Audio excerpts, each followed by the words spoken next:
Are we denying them a natural childhood? As a parent, I ask myself this question a lot, because it can sometimes feel like their childhood has been hijacked by some digital world of which I have very little control or understanding.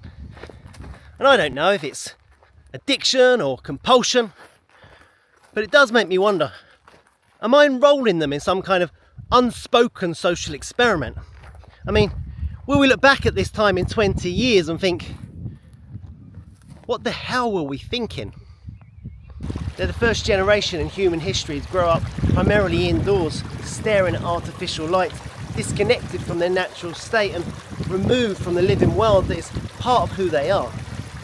And I do feel a deep grief.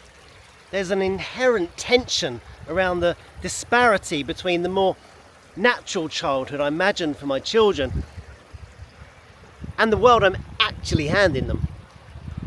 And I know modern life can be extraordinary. It's technologically advanced beyond all previous measures. You know, it's more comfortable, more convenient, but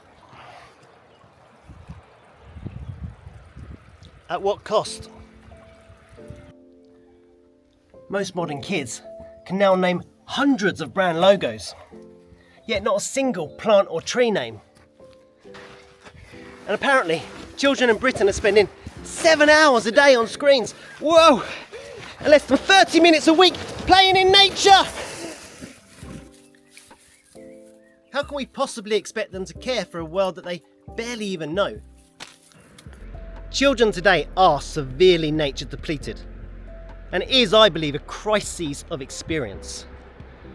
If children are no longer climbing trees or roaming freely, if they're not interacting with nature, then we're not just changing childhood here, we're denying them the opportunity to find themselves. We're literally denying them the opportunity to connect with their own true wild nature. And as David Attenborough famously said, no one will protect what they don't care about, and no one will care about what they've never experienced. But we do still have a choice.